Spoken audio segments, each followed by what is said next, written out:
അടുത്ത് ആരാ ഉള്ളത്? വേറെ ഞാനൊന്ന് ചോദിച്ചോട്ടെ? വിക്ടർ ചോദിച്ചോളൂ. പാസ്റ്ററെ, എനിക്ക് ചോദിക്കാനുള്ളത്, അതായത് നിരീശ്വരവാദവും ഈശ്വരവാദവും, അതായത് ഞാൻ ഈശ്വരവാദത്തെ കാണുന്നത് ഈശ്വരൻ ഉണ്ട് എന്നുള്ളൊരു വിശ്വാസമായിട്ടാണ്. അതായത് വിശ്വാസം എന്ന് പറയുന്നത് ഒരു ഹോപ്പാണ്. അതായത് ഈ പ്രപഞ്ചത്തിൽ ഇപ്പം നിലവിലുള്ള ഈ ഘടനയും ഈ പ്രപഞ്ചത്തിന്റെ സൃഷ്ടിയും നമ്മുടെ മുമ്പിൽ ഈ കാണുന്ന വൈവിധ്യങ്ങളെല്ലാം കാണുമ്പോൾ ഞാൻ വിശ്വസിക്കുന്നു there should be A God or something behind it. കാരണം നമ്മൾക്ക് ഒരു നിരീശ്വരവാദിയെ സംബന്ധിച്ചിടത്തോളം യാതൊരു ഒരു തെളിവുമില്ല അവരുടെ അടുത്ത് ഇങ്ങനെ ഒരു കാര്യം ഇല്ല എന്നുള്ളതിന് യാതൊരു തെളിവുമില്ല അവരുടെ അടുത്ത്. അവർ കുറച്ച് സയൻസിനെ കൂട്ടുപിടിക്കുന്നു, അല്ലെങ്കിൽ ഇത് നിങ്ങളുടെ പുസ്തകത്തിൽ ഇതിനെക്കുറിച്ച് വ്യക്തമായിട്ട് എഴുതിയിട്ടില്ല എന്നൊരു വിശ്വാസിയോട് പറയുന്നു.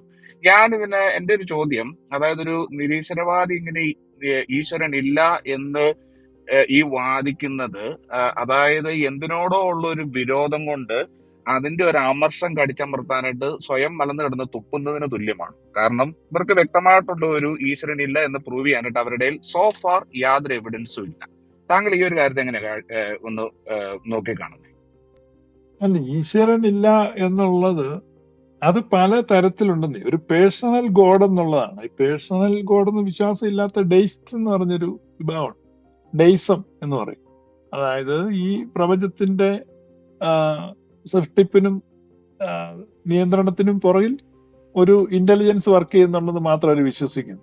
അതൊരു പേഴ്സൺ ആണ് എന്നുള്ള രൂപത്തിലേക്ക് വരുന്നതാണ് ജുദയോ ക്രിസ്ത്യൻ ബിലീഫിലാണ്. അതുകൊണ്ടാണ് ഞാൻ പറഞ്ഞത് ദൈവത്തിന്റെ ഛായയിൽ സാദൃശ്യത്തിൽ സൃഷ്ടിച്ചു എന്നുള്ളത്.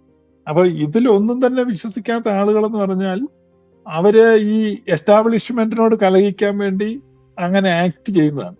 ഞാൻ സത്യമായിട്ടും പറയുകയാണ്, ഈ ഭൂമിയിൽ ഇന്നു വരെ ഒരു എത്തീസ്റ്റും ജനിച്ചിട്ടില്ല. ഒരു മനുഷ്യനും എത്തീസ്റ്റ് ആകാൻ പറ്റില്ല. This is my open challenge. No one can be an atheist എന്ന് പറഞ്ഞാൽ അതാണ് ഞാൻ മുമ്പേ ബ്രൂച്ചിയോട് പറഞ്ഞത്, ദൈവബോധം ഇല്ലാതെ ഒന്ന് ജീവിക്കാൻ പറഞ്ഞത്. It is impossible. ഒരാൾക്കും ജീവിക്കാൻ പറ്റില്ല. ആ ദൈവബോധം വന്നുകൊണ്ടിരിക്കും.